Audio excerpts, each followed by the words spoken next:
Hello, everybody. I'm Rob Sagimura, and welcome to my Gay Bear Game Cave, where I play games badly, but at least I look bad doing it.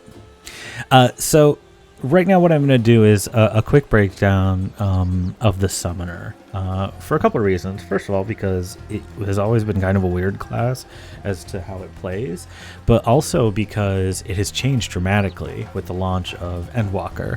And that's what we're playing today, Final Fantasy XIV Endwalker. I've got my guy here reading a book. It's a very fancy book. It's an Asperitas Recollection. I didn't bother getting the higher upgrades on this because, for one thing, it takes an immense amount of grinding, and I only have so much room for that in my existence. But also because it looks so good. I want a book with black pages. I don't know, that's just so metal. I love it. But I'm here in my my Rydia from Final Fantasy II costume. It is very bodicey, but I guess at least it shows off my wonderful shoulders.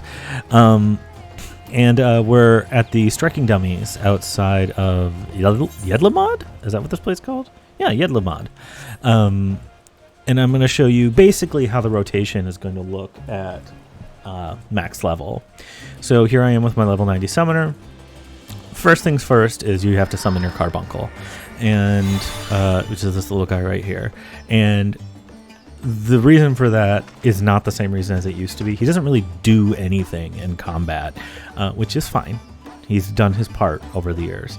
But what he does do is he opens you up to casting your carbuncle-specific abilities, which are specifically Radiant Aegis and Searing Light.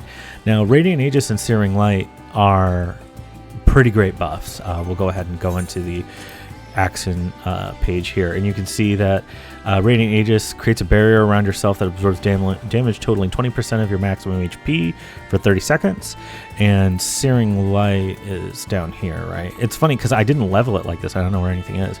Increases damage dealt by self and nearby party members 3%. Doesn't seem huge.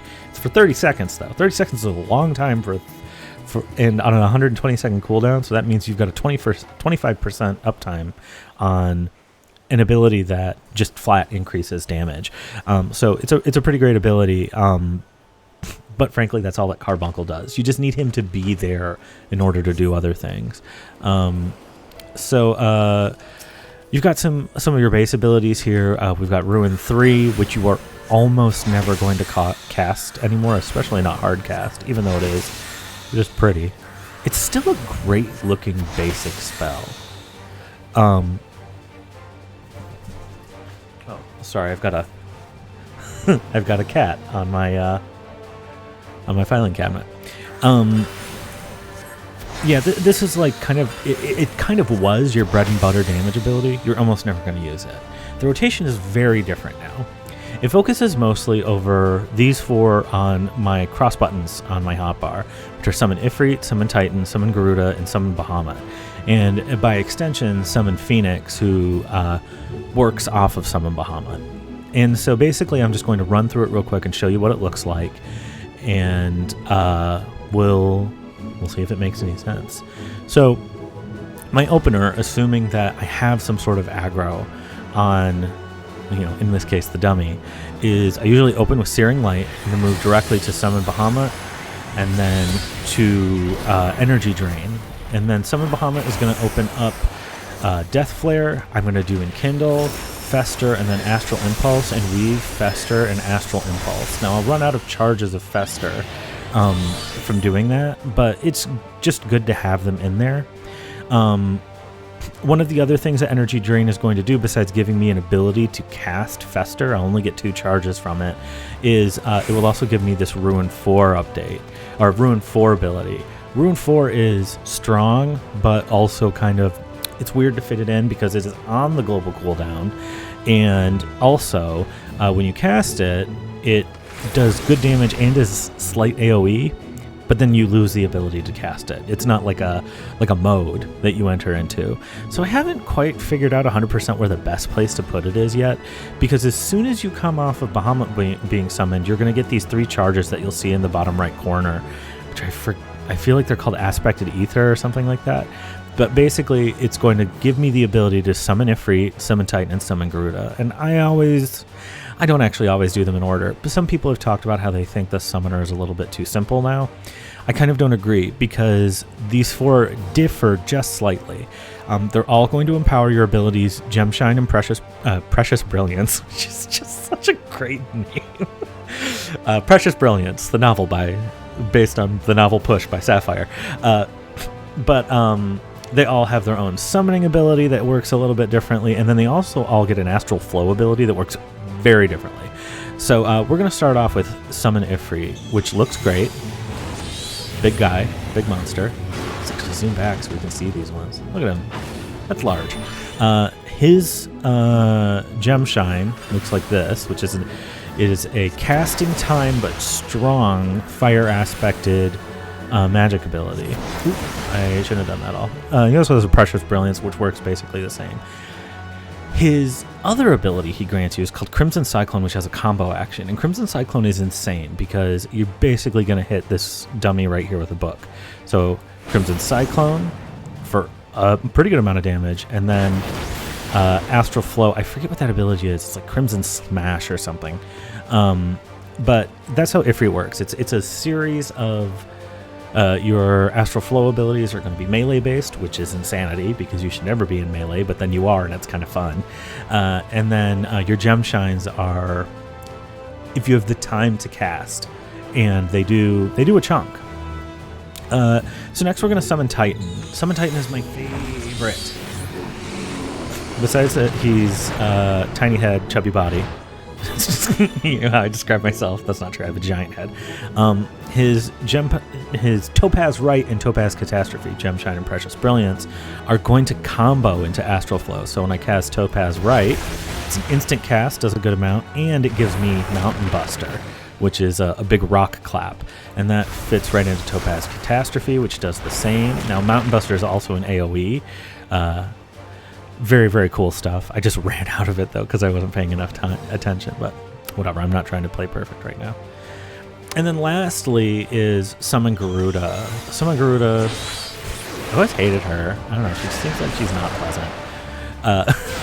But she gives you a great Astral Flow ability, which I always pair with Swift Cast because it takes a while to cast, which is Slipstream, which drops an AoE and does a bunch. She has kind of a weird ability, and it took me a while to figure it out, which is her Emerald Right.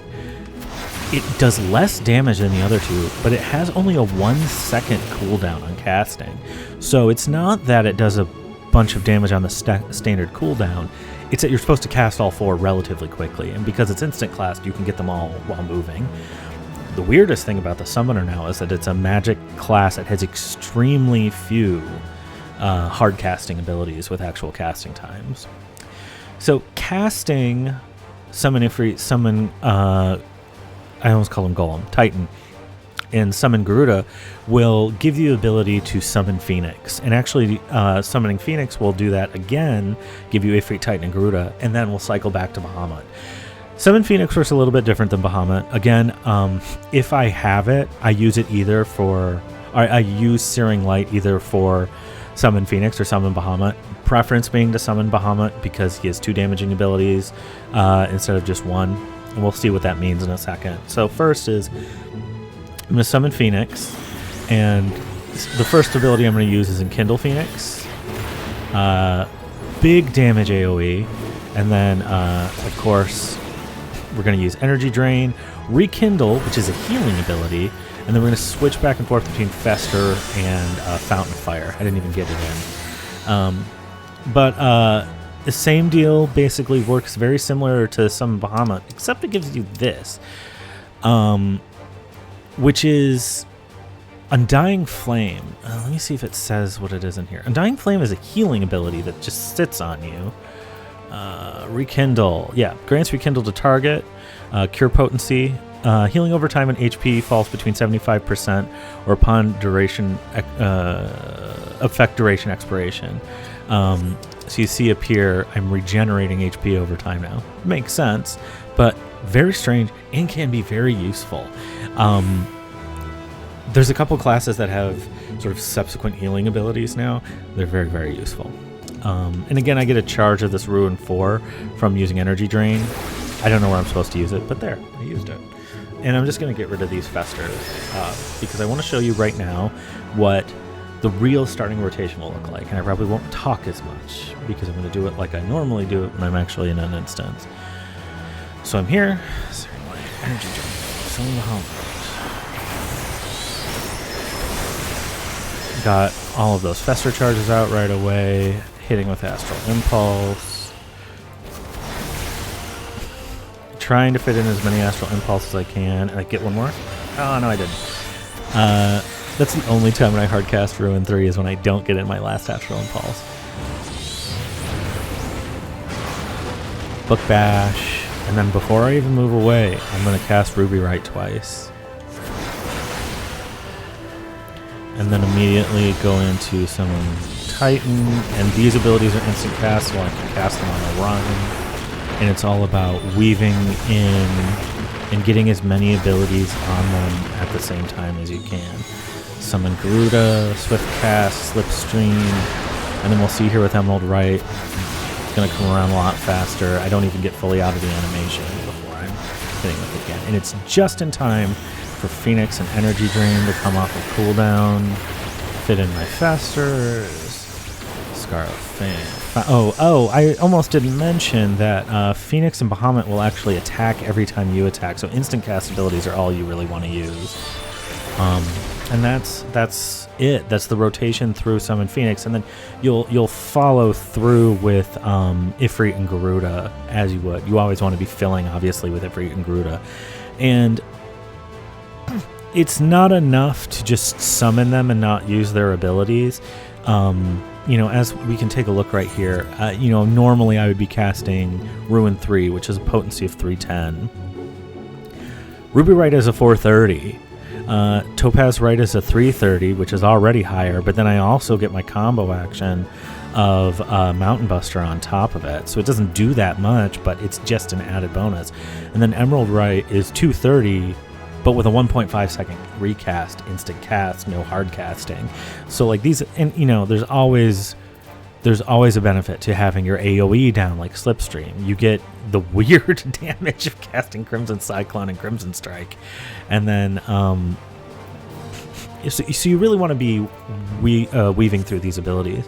Just real quick from the AoE standpoint, this class is very AoE heavy. Instant summoning abilities are AoE. These Aether Flow abilities are Astral Flow abilities are AoE. Ruby and your Precious Brilliance, your Catastrophe abilities are always AoE.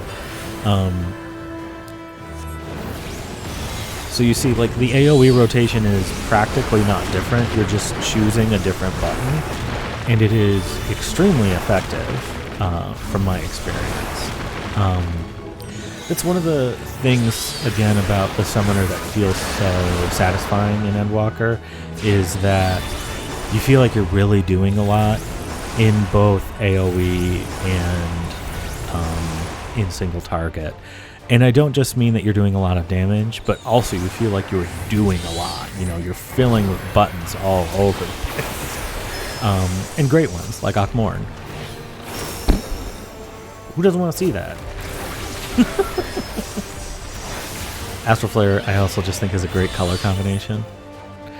But yeah, that's basically it for the summer. Learning the nuances is all about getting the timing right and trying to cram as many button presses in as you can while you're doing it. It is very beginner friendly, I think, but it does get more challenging as the class grows.